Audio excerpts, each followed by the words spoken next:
Shalom jemaat Tuhan, selamat hari Minggu. Selamat bergabung di ibadah online GBI Bintaro House of Shalom. Mari kita sama-sama mempersiapkan hati kita untuk memuji dan menyembah Tuhan.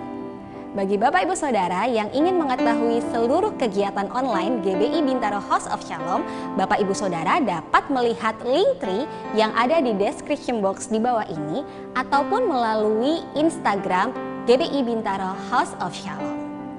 Sebelum memulai ibadah, mari kita berdoa. Terima kasih Tuhan Yesus untuk setiap kemurahan Tuhan dalam hidup kami. Saatnya kami akan memuji dan menyembah-Mu Tuhan.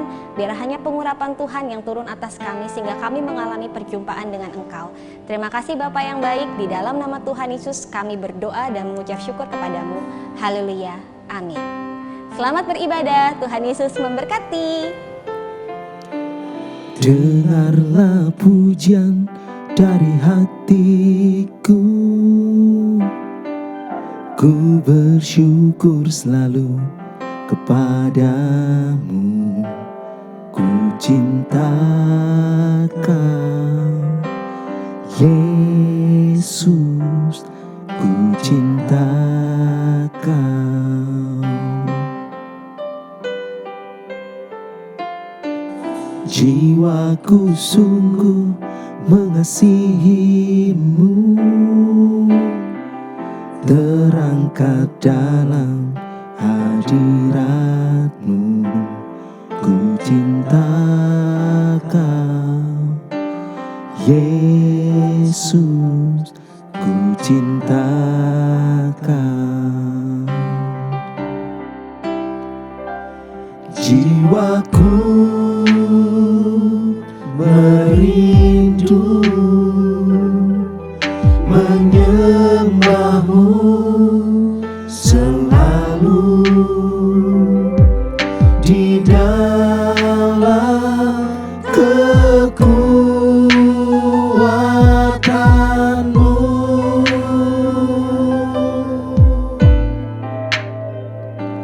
Ku angkat hatiku, ku angkat suara ke surga, sebab Kau surya dan perisaiku.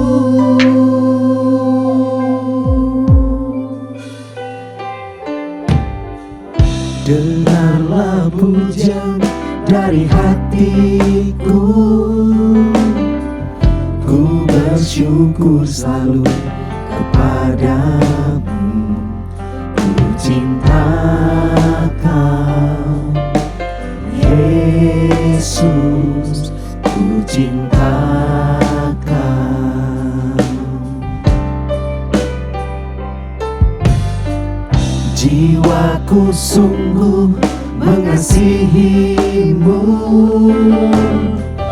terangkat dalam hadirat-Mu. Ku cinta Kau, Yesus, ku cinta Kau. Jiwaku merindu menyembah-Mu selalu di dalam kekuatan-Mu.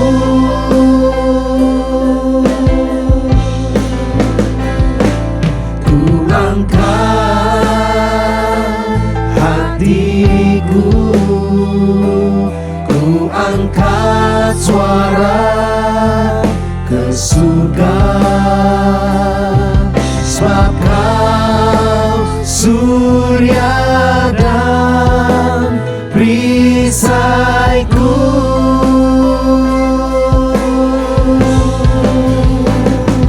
Jiwaku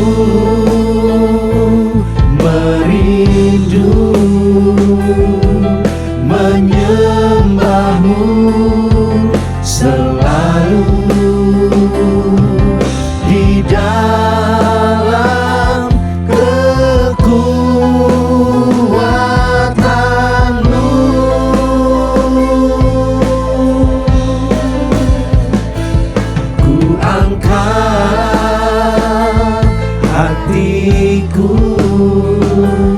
ku angkat suara ke surga,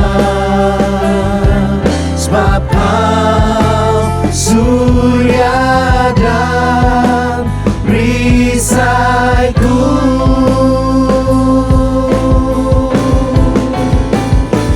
Jiwaku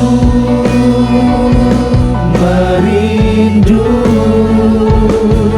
menyembah-Mu selalu di dalam kekuatan-Mu.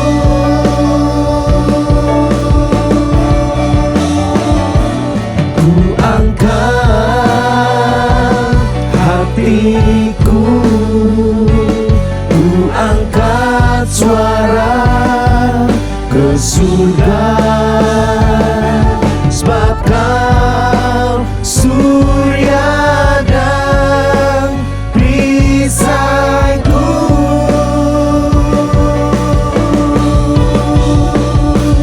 Jiwaku merindu menyembah-Mu selalu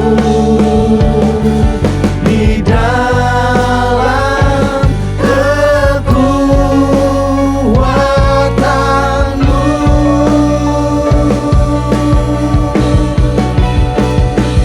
Ku angkat hatiku, ku angkat suara ke surga, sebab Kau surya dan perisaiku.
Jiwaku merindu menyembah-Mu selalu di dalam kekuatan-Mu.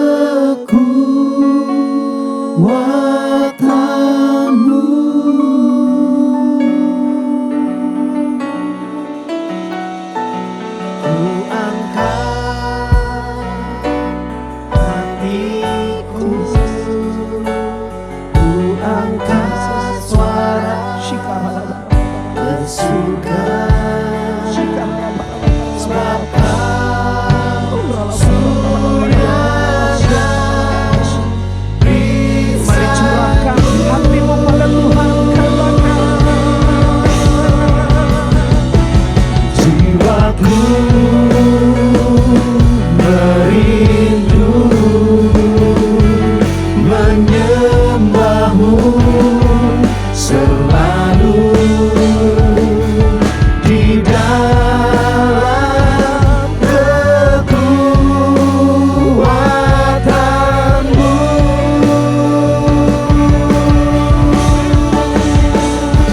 Ku angkat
Mari kita puji, kita tinggikan nama Tuhan kita, sebab hanya Dia yang layak dipuji.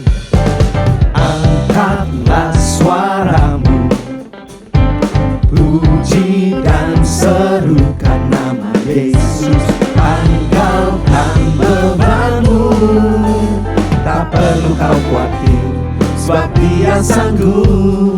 Gerakkan kakimu, amin.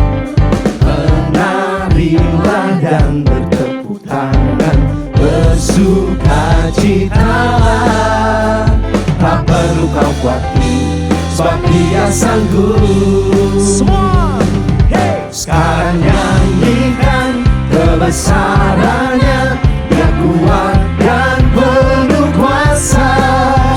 Bersorak-sorai karena kasih-Nya telah datang melawat kita.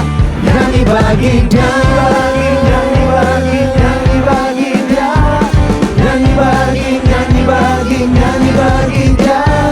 Angkatlah suaramu, puji dan serukan nama Yesus. Tanggalkan bebanmu, tak perlu kau khawatir, sebab Dia sanggup. Gerakkan kakimu, amin. Menarilah dan bertepuk tangan, bersukacitalah. Tak perlu kau khawatir, sebab Dia sanggup. Semua sama-sama.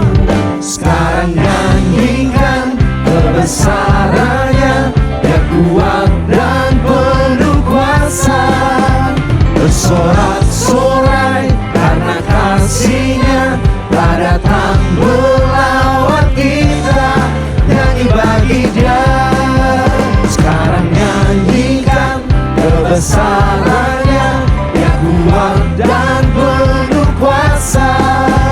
Bersorak-sorai karena kasih-Nya telah datang melawat kita. Nyanyi bagi Dia,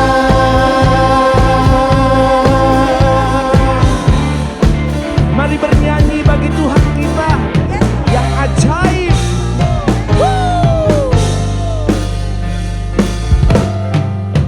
Sekarang nyanyikan kebesarannya, Dia kuat dan penuh kuasa. Bersorak-sorai karena kasih-Nya telah datang melawat kita. Nyanyi bagi Dia,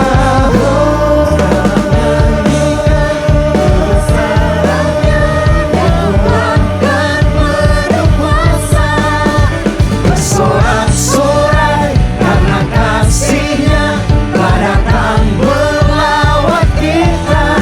Nyanyi bagi Dia, sekarang nyanyikan kebesarannya, Dia kuat dan penuh kuasa. Bersorak-sorai karena kasih-Nya telah datang melawat kita. Nyanyi bagi Dia, nyanyi bagi Dia, nyanyi bagi Dia.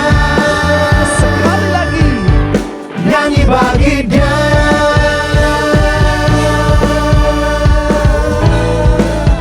Kami mau terus memuji dan meninggikan nama-Mu Tuhan. Sorak-sorai katakan, haleluya, haleluya.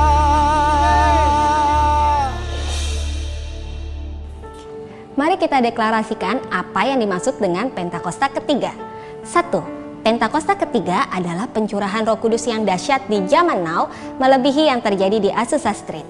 2. Pentakosta ketiga akan mengakibatkan penuaian jiwa yang terbesar dan yang terakhir sebelum Tuhan Yesus datang kembali. 3. Pentakosta ketiga akan membangkitkan generasi Yeremia, yaitu anak-anak muda yang dipenuhi Roh Kudus, cinta mati-matian kepada Tuhan Yesus, tidak kompromi terhadap dosa dan akan bergerak untuk memenangkan jiwa. 4. Pentakosta ketiga lahir di Indonesia dan bergerak ke bangsa-bangsa. Gerakan ini dari timur ke barat dan akan kembali ke Yerusalem. 5. Pentakosta ketiga akan memberikan kuasa untuk menyelesaikan amanat agung dan setelah itu Tuhan Yesus datang kembali. Terpujilah nama Tuhan, Kau yang layak dipuji, disembah. Kami angkat tangan di hadapannya, nyanyi puji namanya, puji namanya. Terpujilah nama Tuhan, terpujilah nama Tuhan, Kau yang layak dipuji, disembah.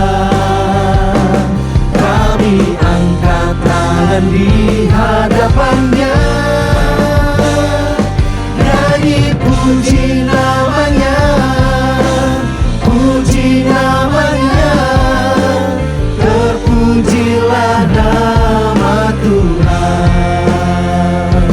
kami angkat tangan di hadapannya, nyanyi puji namanya, puji namanya. Terpujilah nama Tuhan, kami angkat tangan di hadapannya,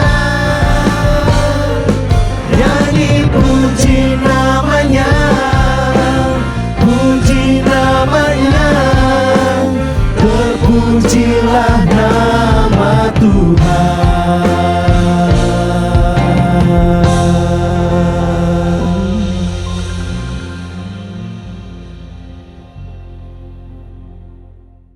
Shalom jemaat Tuhan GB Bintaro, sukacita boleh ada di tengah-tengah setiap umat Tuhan. Hari ini izinkan saya men-sharekan hati Tuhan, tapi sebelumnya mari kita berdoa. Korabata karya lama santa karandalabaya santa kurya labadana. Kami minta pengurapan Roh Kudus turun bagi setiap kami, dimanapun umatmu berada untuk menangkap menerima firman Tuhan. Biar kami boleh memahami, mengerti hati Tuhan Yesus, dan melakukan segenap hati segala perintah-Mu. Dan kebenaran firman Tuhan akan membebaskan, memulihkan, menguduskan, dan menyembuhkan kami. Menjadikan kami serupa seperti Tuhan Yesus. Urapi kami semua, urapi hamba-Mu. Dalam nama Tuhan Yesus. Amin. Hari ini saya akan beri judul pesan firman-Nya, sukacita di tengah kesulitan. Mari kita belajar untuk mengaktifasikan roh sukacita di tengah kesulitan kehidupan yang kita alami. Mengapa? Nehemia pasal 8 ayatnya ke-11 bagian B. Karena hari ini adalah kudus bagi Tuhan kita. Jangan kamu bersusah hati, sebab sukacita karena Tuhan itulah perlindunganmu. Alasan pertama mengapa kita harus mengaktifasikan roh sukacita di tengah kesulitan. Mungkin hari-hari ini yang kita lalui adalah hari yang sulit, penuh masalah, penuh tantangan, penuh pergumulan. Tapi kalau kita belajar bersukacita karena Tuhan Yesus, maka kita sedang memberkati hari yang kita lalui. Kita sedang menguduskannya, menjadikan hari itu kudus bagi Tuhan. Saya percaya, sesulit apapun hari-hari yang kita lalui, mari kita kuduskan hari itu. Kita berkati hari itu menjadi harinya Tuhan. Kapan? Di saat kita bersukacita karena Tuhan Yesus. Kalau itu terjadi, perkenanan dan blessing Tuhan akan turun di hari-hari yang kita lalui. Yang kedua, mengapa kita perlu yang namanya bersukacita di tengah kesulitan? Sukacita karena Tuhan adalah perlindungan, adalah kekuatan. Saudara, ketika bulan 4 atau bulan 5 kami diisolasi karena terpapar COVID. Saya tidak pernah lupa setiap petugas yang membersihkan, menghantar kanan lengkap baju APD. Kami tidak mengenali wajahnya, tapi ada satu hal yang selalu dikatakan oleh mereka dan orang-orang itu dikatakan, Pak, semangat ya Pak. Pak, sukacita ya Pak. Benar saudara, hari-hari ini ada sukacita, semangat. Itu ternyata imun tubuh kita naik. Dan virus itu akan segera mungkin tidak aktif atau dimatikan karena imun kita. Tetapi ada banyak juga orang semakin drop bahkan karena dia depresi, stres. Dan dia tidak memiliki semangat, tidak ada sukacita. Imun turun, virus mulai bekerja. Saudara, itu Alkitab ya dan amin. Ini hari-hari sulit, hari-hari penuh kesukaran, tidak ada pilihan lagi. Apapun keadaanmu, berbahagia sebagai orang-orang percaya dalam Kristus. Sukacita kita bukan karena uang, sukacita kita bukan karena ekonomi, sukacita kita bukan karena kesehatan, sukacita kita karena Tuhan Yesus tidak pernah meninggalkan. Tuhan Yesus, ya dan amin. Immanuel selalu menyertai, selalu mendampingi. Tuhan Yesus selalu memiliki rancangan-rencana yang baik bagi setiap kita. Bersukacitalah karena Tuhan, itulah perlindungan bagi kita. Alasan berikutnya mengapa kita perlu bersukacita di tengah segala kesulitan. Saudara, ukuran kedewasaan kita bukan di saat kita berkarisma, penuh karisma waktu melayani. Mungkin ada banyak pengkhotbah, pemimpin pujian penuh karisma. Tapi karisma itu belum menentukan kedewasaan orang itu dalam Kristus. Salah satu yang menunjukkan ke Anda dewasa atau tidak dalam Kristus di tengah kesulitan. Apakah bisa tetap bersukacita karena pribadi Yesus? Itu berbicara seberapa dalam Anda berakar mengasihi dan mengenal Yesus. Seberapa dalam Anda bergantung dan percaya akan janjinya. Dan disitulah ukuran kedewasaan kita. Di saat kita tetap bersukacita karena pribadi Tuhan Yesus. Ukuran kedewasaan, contoh. Rasul Paulus, dia menulis hampir 10 perjanjian, 13 kitab dari 27 kitab. Dan waktu itu ia di penjara, di tengah kesulitan. Kejelasan kapan dia keluar, yang ada ujungnya adalah kematian. Tapi Filipi 4 ayat keempat, Roh Kudus mengilhami dan lewat kesulitan Paulus berkata, mengajak kepada umat Tuhan, termasuk bagi Anda dan saya, bersukacitalah senantiasa dalam Tuhan. 2 kali, sekali lagi kukatakan bersukacitalah. Kalau 2 kali dikatakan berarti hal yang sangat penting dan esensi. Di tengah kesulitan, yang penting bersukacita dalam Tuhan. Ini berarti sesuatu yang sangat-sangat urgent. Situasi sedang sulit, keadaan sedang krisis. Tapi firman-Nya kata dan perintah bagi kita, bersukacitalah dalam Tuhan. Memerintahkan Anda bersukacita karena keadaan yang sulit. Tidak bersukacita karena mungkin kesulitan yang terus menimpa kita. Tapi Tuhan memerintahkan bersukacitalah dalam dirinya, dalam Tuhan. Sehingga Paulus pun di dalam ayat 10 berkata, aku sangat-sangat bersukacita dalam Tuhan. Dan itulah membuat Paulus dipanggil dengan dahsyat. Hampir separuh perjanjian baru. Untuk menulis kitab demi kitab. Padahal kesulitan hidupnya. Kenapa? Dia bisa mengaktifasikan sukacita di dalam Tuhan. Itu alasan-alasan yang kita dapatkan. Nah, kita akan belajar secara praktis. Pesan yang praktis tapi ini hati Tuhan. Bagaimana caranya? Pak, tidak mungkin orang sedang sulit kita bisa bersukacita. Yang ada depresi, cemas, takut, kabar mencemaskan, menakutkan. Saudara, yang pertama, Yesaya 61 ayat ketiga, Tuhan memberikan di tengah kesulitan senjata bagi Anda. Tuhan memberikan di tengah peperangan senjata untuk Anda bisa tetap bersemangat dan bersukacita. Dan senjata itu adalah puji-pujian. Senjata itu adalah puji-pujian. Yesaya 61 ayat ketiga, untuk mengaruniakan kepada mereka perhiasan kepala ganti abu, minyak untuk pesta ganti kain kabung. Nyanyian puji-pujian ganti semangat yang pudar. Supaya orang menyebutkan pohon terbantin, tanaman Tuhan untuk memperlihatkan keagungannya.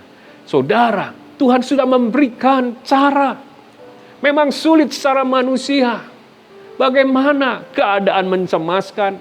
Mungkin kita mendengar angka COVID dan berbagai mutasi virus semakin menakutkan. Pokoknya kita rasanya keadaan tidak jelas. Gimana bisa sukacita? Tuhan memberikan kepada orang percaya senjata. Ayatnya berkata, jubah puji-pujian. Jubah puji-pujian. Saudara tahu, ini yang salah seringkali. Di tengah kesulitan, berat, perasaan bad mood, sehingga kita tidak bisa menyanyi, saudara. Saudara tahu, salah satu arti kata sukacita dalam bahasa Ibrani adalah bergerak, berputar-putar.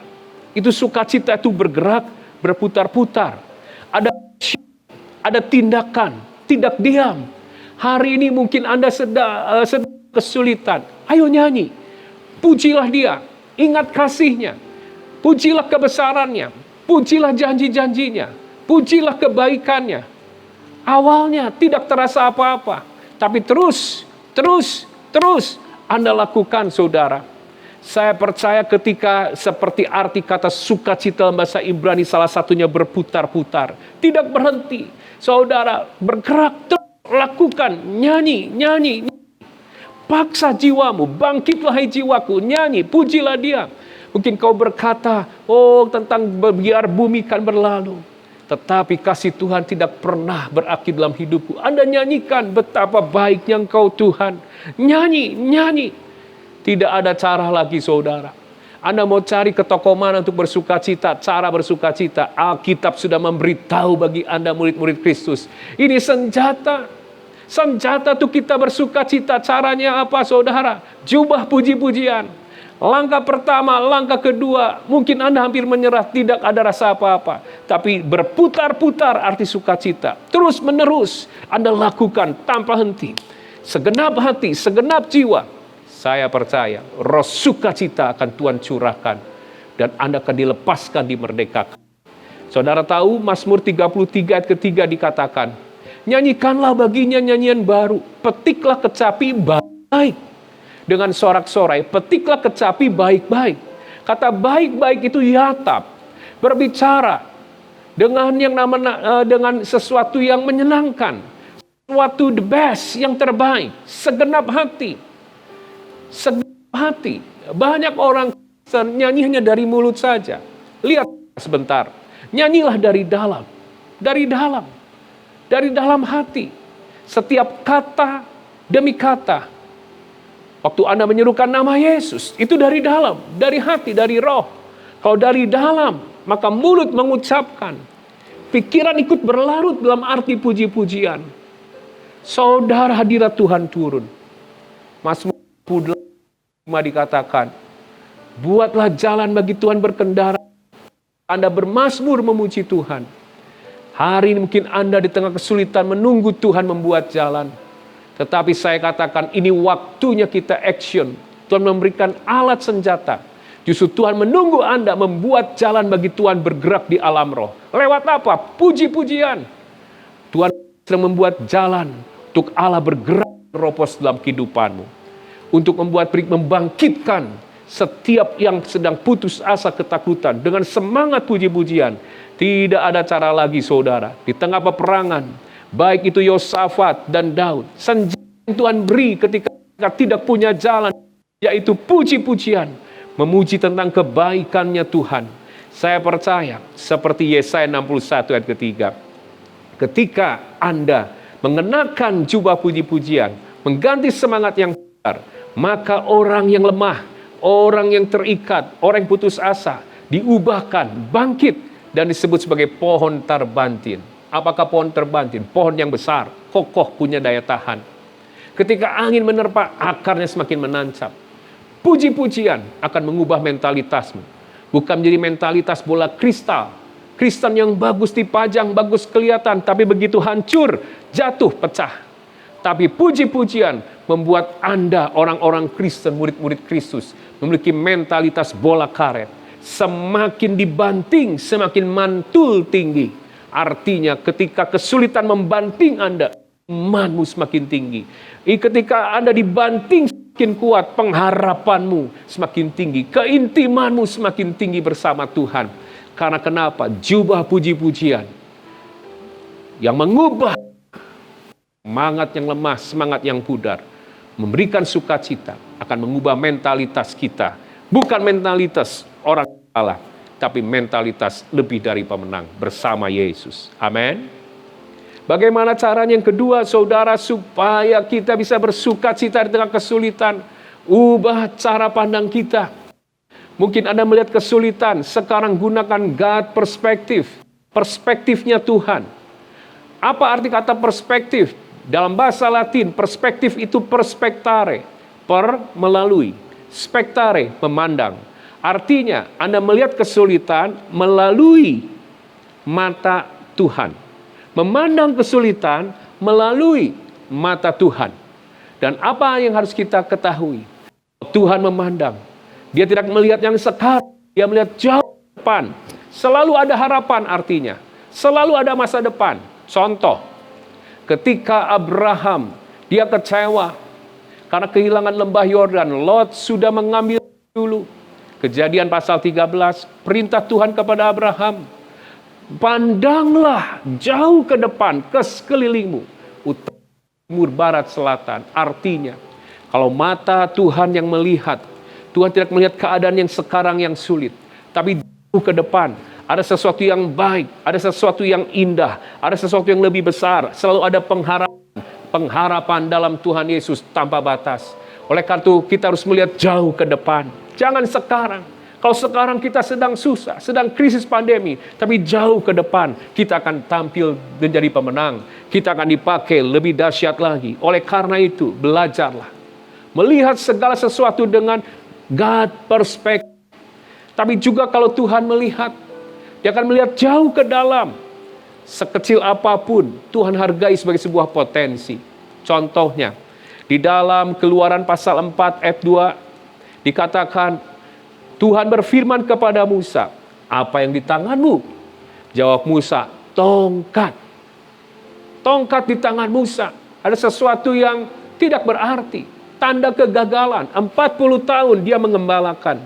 Seharusnya tongkat di tangan Musa, tongkat emas, tongkat komando di istana Firaun. Tapi Musa lari 40 tahun di pengembaraan. Dia hanya berkelilingi oleh domba-domba. Tongkat inilah yang berurusan dengan domba, tanda kegagalan bagi Musa. Dan mungkin juga yang menyingkirkan kotoran-kotoran. Mungkin nothing, bukan apa-apa bagi Musa. Tapi Tuhan melihat apa yang di tangan Musa yang bukan apa-apa. Ada potensi, jauh ke dalam itu ada potensi. Sehingga Tuhan katakan lepaskan itu. Waktu dilemparkan menjadi ular, diambil lagi jadi tongkat. Tuhan pakai sejak saat itu. Tongkat ini sebagai tongkatnya Tuhan di tangan Musa membelah lautan. Lihat potensi. Mungkin hari-hari ini kita melihat keadaan kita, anak kita, istri suami kita. Rasanya tidak seperti yang kita harapkan. Stop dengan mengomel. Stop dengan mengeluh. Karena itu akan membuat Anda kecewa dan tidak pernah bersukacita. Tapi Anda lihat jauh ke dalam dari anakmu. Jauh ke dalam dari suamimu. Jauh ke dalam dari istrimu. Ada potensi. Sekecil apapun hargai potensi itu. Anda doakan, Anda lihat Tuhan bisa pakai lewat sekecil apapun yang dia miliki. Menjadi sesuatu yang berguna bagi banyak orang. Maka Anda akan penuh sukacita. Karena Anda akan selalu menghargai potensi-potensi yang ada dalam diri dan sekitarmu. Itu cara pandang Tuhan, God perspektif. Cara pandang Tuhan dalam God perspektif. Tuhan selalu melihat di balik setiap kesulitan. Di balik setiap badai ada pelangi. Di balik setiap kesulitan ada maksud Tuhan yang indah. Yohanes pasal 9 saudara ayat 1-3. Saat itu Yesus dengan murid-murid sedang lewat. Ada seorang yang buta sejak lahir. Murid-murid bertanya. Dikatakan dia bertanya, Rabi, siapakah yang berbuat dosa? Orang ini atau orang tuanya? Karena orang yang lahir secara buta seolah-olah terkena kutuk. Itu perspektif manusia. Yang dilihat siapa yang salah. Yang dilihat ada hal yang negatif. Yang dilihat ada siapa yang mungkin jadi biang kerok. Tetapi di mata semuanya itu dia katakan, bukan orang tuanya, bukan anaknya. Tapi supaya lewat sakit penyakitnya ini, pekerjaan-pekerjaan Allah harus dinyatakan di dalam dia. Wow, itu God's perspektif. Di balik setiap kesulitan ada maksud Tuhan yang indah. Ubah cara pandang kita. Maka Anda bisa mengaktifasikan roh sukacita. Amin. Dan saudara, seringkali saya di tengah keadaan mungkin zaman pandemi ini, gereja kami, di gereja di Tasikmalaya, kita sedang membangun gedung SMP. Padahal sampai hari ini kita masih online. Sudah hampir 9 bulan tidak ada aktivitas. Keuangan tentu saja mengalami kesulitan. Di saat-saat seperti itu, Roh Kudus sering mengajak saya, mendorong saya sering naik ke puncak daripada gedung gereja kami. Di atas gedung itulah saya berdiri, memandang sekelilingnya. Dari yang tidak ada, sekarang Tuhan beri gedung dengan izin gereja IMB. Saya melihat ke kiri sebelah sana ada menara doa. Saya melihat ke sebelah sana. Saya melihat kiri ada sekolah. Dan Tuhan mengingat kami untuk melihat jauh ke depan. Tidak melihat kesulitan yang ada. Tapi dengan cara itulah saya diajar melihat dengan cara pandang Tuhan. Dulu Tuhan yang membangun. Sekarang pun Tuhan yang akan memimpin kita semua melewati semua kesulitan ini. Semua ini dari yang tidak ada jadi ada. Karena Tuhan Yesus. Kita percaya kesulitan yang ada sekarang pun kita akan lalui bersama Tuhan Yesus. Ke depan kita akan lihat ada harapan tanpa batas, sesuatu yang dahsyat. Amin. Dan yang terakhir saudara, bagaimana supaya kita bersuka cita di tengah kesulitan? Baik, kita harus belajar memilih dan memilah apa yang harus kita pikirkan. Kita harus belajar memilih dan memilah apa yang harus kita pikirkan. Kita harus bisa untuk men-skip pikiran-pikiran yang tidak perlu. Pikiran-pikiran yang akan mendatangkan kekecewaan, ketakutan, kecemasan. Dan artinya jangan overthinking. Jangan overthinking. Kenapa? Karena kita overthinking, terlalu berlebihan dalam pikiran kita. Kita akan overhead. Kita akan kepanasan, kita akan depresi, saudara. Ayo, Alkitab berkata Filipi 4 ayat 6-8, kita akan tutup di ayat ini. Janganlah hendaknya kamu khawatir tentang apapun juga, nyatakan dalam segala hal keinginanmu kepada Allah dalam doa dan permohonan dengan ucapan syukur. Damai sejahtera Allah yang melampaui segala akal akan memelihara hati dan pikiranmu dalam Kristus Yesus. Jadi akhirnya saudara-saudara, semua yang benar, semua yang mulia, semua yang adil, semua yang suci, semua yang manis, semua yang disebut, yang sedap didengar, semua yang disebut kebajikan dan patut dipuji, pikirkanlah semuanya itu. Saya tertarik dengan kata jadi akhirnya. Filipi pasal 4, disitulah kesulitan Paulus di tengah penjara. Tapi di pasal itu dia mengajarkan rahasia demi rahasia tentang bagaimana bersuka cita supaya damai sejahtera Allah turun atas kita semua. Dikatakan jangan khawatir, dikatakan bersyukurlah, dikatakan tapi di akhir pengajaran tentang yang namanya sukacita.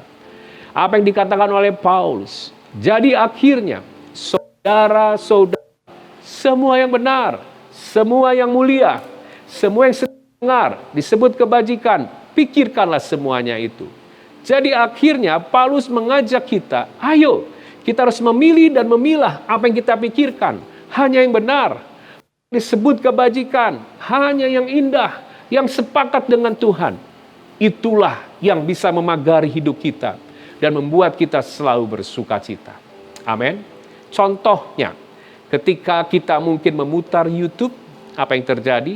Seringkali ada yang namanya masuk iklan-iklan. Tapi waktu masuk iklan, ada tulisan di bawahnya skip. Artinya, iklan ini bisa berjalan 1 menit. Dan tujuannya Anda bukan lihat iklan, lihat film di YouTube atau lihat konten di YouTube. Tapi karena iklan ini mutar saudara, itu mungkin jadi gangguan buat saudara. Tapi saudara punya yang namanya otoritas untuk skip. Kalau waktu di skip, iklan itu kan berhenti dan hilang. Demikian pula, pikiran yang khawatir, pikiran yang menakutkan, pikiran yang mencemaskan, itu ada dan nyata di sekeliling kita. Tapi saudara, jangan takut. Anda bisa skip. Begitu itu mau masuk, skip. Artinya lewat, aku nggak memikirkan itu. Begitu cerita soal COVID yang menakutkan, skip. Aku nggak memikirkan itu. Begitu mungkin ada pikiran-pikiran yang menakutkan soal keuangan ke depan, skip. Aku nggak mau lihat itu. Aku nggak mau pikirkan. Ya aku mau pikirkan bersama Yesus segala sesuatu mungkin. Bersama Tuhan, Allah itu baik. Bersama Tuhan ada masa depan dan luar biasa. Ayo jemaat Tuhan, di bulan Desember ini pesannya, sesulit apapun keadaan yang sudah kita lalui, dan masih ada masa-masa ke depan yang harus kita hadapi, ayo aktifasikan sukacita di tengah kesulitan. Karena itu hal perintah Tuhan, supaya ada perlindungan, ada kekuatan, dan itu merupakan kedewasaan kita di hadapan Tuhan, supaya setiap hari kita kuduskan, kita berkati dengan harinya Tuhan lewat sukacita di dalamnya. Amin. Mari kita akan akhiri dan izinkan saya berdoa bagi Anda semua. Bapa, hambamu selesai berbicara, kau lihat umat Tuhan dari GBI Jemaat Bintaro, mereka yang sedang lemah, mereka yang sedang takut, cemas, hilang damai sejahtera. Kami mendengar perintah untuk sukacita di dalam Kristus di tengah kesulitan. Kami mau belajar pengurapan Tuhan turun, ajar kami. Kuasai kami dengan Roh Kudus. Bebaskan kami segala roh depresi. Dan kami mau mengaktifasikan roh sukacita. Supaya kami alami kemenangan. Kami alami pembebasan. Dan firman Tuhan yang mengajar kami. Sumber kekuatan untuk kami mengalami pemulihan. Berkat Allah dicurahkan di dalam nama Tuhan Yesus Kristus. Haleluya.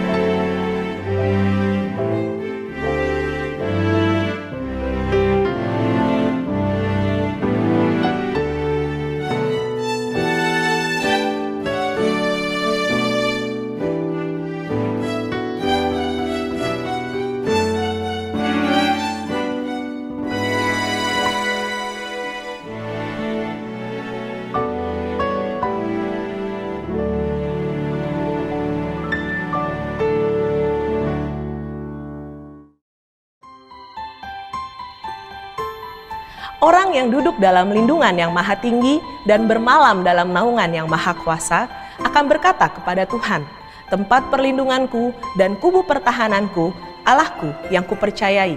Sungguh dialah yang akan melepaskan engkau dari jerat penangkap burung, dari penyakit sampar yang busuk. Dengan kepaknya ia akan melindungi engkau, di bawah sayapnya engkau akan berlindung. Kesetiaannya ialah perisai dan pagar tembok. Engkau tak usah takut terhadap kedahsyatan malam, terhadap panah yang terbang di waktu siang, terhadap penyakit sampar yang berjalan di dalam gelap, terhadap penyakit menular yang mengamuk di waktu petang. Walau 1000 orang rebah di sisimu dan 10.000 di sebelah kananmu, tetapi itu tidak akan menimpamu. Engkau hanya menontonnya dengan matamu sendiri dan melihat pembalasan terhadap orang-orang fasik. Sebab Tuhan ialah tempat perlindunganmu, yang maha tinggi telah kau buat tempat perteduhanmu. Malapetaka tidak akan menimpa kamu, dan tulah tidak akan mendekat kepada kemahmu. Sebab malaikat-malaikatnya akan diperintahkannya kepadamu untuk menjaga engkau di segala jalanmu. Mereka akan menatang engkau di atas tangannya, supaya kakimu jangan terantuk kepada batu. Singa dan ular tedung akan kau langkahi, engkau akan menginjak anak singa dan ular naga. Sungguh hatinya melekat kepadaku, maka aku akan meluputkannya. Aku akan membentenginya sebab ia mengenal namaku. Bila ia berseru kepadaku, aku akan menjawab. Aku akan menyertai dia dalam kesesakan, aku akan meluputkannya dan memuliakannya. Dengan panjang umur akan kukenyangkan dia, dan akan kuperlihatkan kepadanya keselamatan daripadaku. Shalom saudara sekalian, pada kesempatan kali ini kita membahas doktrin penting untuk kaum Pentakosta, yaitu bahasa roh. Bahasa roh anugerah besar bagi semua murid Tuhan. Di luar sana ada banyak pertanyaan dan perbincangan mengenai bahasa roh. Dan pada kesempatan kali ini kita membahas 3 pertanyaan yang sering ditanyakan oleh jemaat. Yang pertama, apakah bahasa roh bisa dipelajari? Nah saudara, jawabannya adalah tidak. Bahasa roh tidak bisa dipelajari. Secara konsisten dalam Alkitab kita melihat orang itu harus dipenuhi oleh karunia Roh Kudus. Lalu secara otomatis mereka akan berkata-kata dalam bahasa roh. Dalam Kisah Rasul pasal 2 ayat yang keempat, maka penuhlah mereka dengan Roh Kudus, lalu mereka mulai berkata-kata seperti yang diberikan oleh roh itu kepada mereka. Nah saudara lihat, mereka harus dipenuhi oleh karunia Roh Kudus, baru mereka berkata-kata dalam bahasa roh. Contoh kedua, Dalam Kisah Rasul 10 ayat 44-46, ketika Petrus berkhotbah di keluarga Kornelius, maka turunlah Roh Kudus dari atas lalu memenuhi keluarga Kornelius dan mereka berkata-kata dalam bahasa roh. Jadi saudara, kita jelas bahwa bahasa roh itu secara otomatis diberikan langsung oleh Roh Kudus, bukan oleh manusia. Karena itu kita percaya tanda awal orang dibaptis Roh Kudus adalah dia berkata-kata dengan bahasa roh. Pertanyaan kedua, apakah orang yang tidak berbahasa roh akan masuk neraka? Jawabannya jelas tidak, saudara. Kenapa? Karena urusan surga dan neraka itu mengenai keselamatan. Dan orang percaya kita selamat by grace through faith. Karena kasih karunia melalui iman. Tidak ada indikasi mengenai bahasa roh. Meskipun begitu, orang percaya akan kehilangan manfaat besar kalau mereka tidak berbahasa roh. Ada beberapa manfaat yang dijelaskan oleh Alkitab. 1 Korintus pasal 14 ayat yang keempat mengatakan begini. Mereka yang berbahasa roh sedang membangun dirinya sendiri. Kata membangun di situ menggunakan kata oikodomeo. Artinya seperti orang membangun tembok. Batu bata demi batu bata dibangun sampai menjadi tembok yang kokoh. Orang yang berbahasa roh sehari demi hari mereka berbahasa roh menguatkan manusia rohani mereka. Meskipun manusia batinia, meskipun manusia jasmani kita lemah, tetapi manusia rohani kita kuat. Dan manfaat kedua, Roma 8 ayat 26. Dikatakan roh juga membantu dengan berdoa untuk kita kepada Allah dengan keluhan-keluhan terdalam yang tidak terucapkan. Nah, saudara, seringkali di rumah ketika kita berdoa, kita kehabisan kata-kata untuk berdoa dalam bahasa Indonesia mungkin. Tetapi ketika kita berbahasa roh, kita bisa berdoa terus-menerus sampai roh itu mengeluarkan keluhan terdalam kepada Bapa mewakili kita semua. Pertanyaan ketiga, apakah semua orang bisa berbahasa roh? Jawabannya adalah ya. Kita kaum Pentakosta meyakini semua orang percaya yang lahir baru yang mau mereka bisa berbahasa roh. Fondasi firman-Nya ada dalam 1 Korintus 14 ayat yang kelima. Paulus mengatakan, aku suka supaya kamu semua berkata-kata dengan bahasa roh. Bapak Ibu, ada kata-kata semua di situ yang artinya semua orang yang mau pasti bisa berbahasa roh. Itu pun keinginan Paulus selaras dengan janji Tuhan di Yoel 2 ayat 28-32. Pada hari terakhir aku akan mencurahkan rohku ke atas semua manusia. Dan janji Tuhan dalam Markus 16 ayat yang ke-17. Tanda-tanda ini akan menyertai semua orang yang percaya. Yaitu mereka akan berkata-kata dengan bahasa yang baru. Sekian, saudara dikasih Tuhan, Tuhan Yesus memberkati. Mari kita akhiri ibadah hari ini dengan doa syafaat. Terima kasih Tuhan Yesus, terima kasih Bapa untuk firman-Mu pada hari ini Tuhan. Kami percaya Tuhan melalui firman Tuhan Yesus pada hari ini Tuhan banyak jiwa boleh dimenangkan dan banyak setiap jemaat boleh merasakan kebaikan Tuhan dalam kehidupannya Tuhan Yesus. Sehingga mereka boleh berjalan dengan firman-Mu Tuhan Yesus. Terima kasih Tuhan, berkati juga untuk hamba-Mu yang menyampaikan firman pada hari ini Tuhan. Berkati, tutup bungkus semuanya, kesehatannya Bapa, keluarganya, pelayanannya kita Engkau pakai lebih dahsyat lagi hamba-Mu ini ya Bapa. Terima kasih Tuhan, kami juga berdoa Tuhan untuk gembala sidang kami, Bapak Pendeta Dr. Insinyur Niko Nyotor Harjo Tuhan, beserta keempat wakilnya Tuhan, kiranya Engkau berikan visi misi yang hanya daripada Engkau Tuhan, kami percaya Tuhan Yesus, sehingga Tuhan Yesus boleh pakai lebih dahsyat lagi gereja kami Tuhan. Kami juga berdoa Tuhan Yesus untuk gembala GBI House of Shalom Tuhan, Bapak Pendeta Beni Gunawan, beserta staf pengembalaan di GBI Bintaro House ini Tuhan Yesus, kiranya Engkau berikan unity Tuhan, kesatuan, sehingga kami boleh banyak menyenangkan jiwa Tuhan Yesus di kota kami ini Tuhan, di kota Tangerang Selatan Bapa. Terima kasih Tuhan Yesus, terima kasih Bapa. Berkati juga Tuhan Yesus untuk Indonesia Tuhan, Bapak Presiden beserta Wakil Presiden kami Tuhan Yesus. Kau berkati Bapak Jokowi, Bapak Maruf Amin Tuhan Yesus beserta kabinetnya Tuhan Yesus dari yang tertinggi sehingga yang terendah Tuhan. Dan kami percaya Tuhan Indonesia boleh damai, Indonesia boleh lepas dari kekacauan Tuhan. Kami percaya Tuhan Yesus Indonesia boleh Tuhan pulihkan Tuhan. Terima kasih Tuhan Yesus, kami berdoa juga Tuhan Yesus saat ini untuk jemaat-jemaat-Mu Tuhan. Kiranya Engkau berkati jemaat-jemaat yang ada di rumah Tuhan Yesus yang sudah ikut ibadah hari ini Tuhan. Kami percaya mereka menjadi pribadi yang lebih lagi Tuhan Yesus. Terima kasih Tuhan, berkati semuanya Tuhan Yesus. Bapak, sebelum kami mengakhiri ibadah hari ini, kami rindu untuk menerima berkat yang hanya daripada Engkau Tuhan. Mari angkat tangan saudara. Terimalah berkat Tuhan. Kasih karunia yang berlimpah-limpah daripada Allah Bapa di dalam Anak yang tunggal Yesus Kristus. Persekutuan yang manis dengan Roh Kudus menyertai saudara sekalian mulai hari ini sampai Tuhan Yesus datang menjemput kita di awan-awan, dan bahkan sampai selama-lamanya. Yang percaya bersama-sama katakan, amin.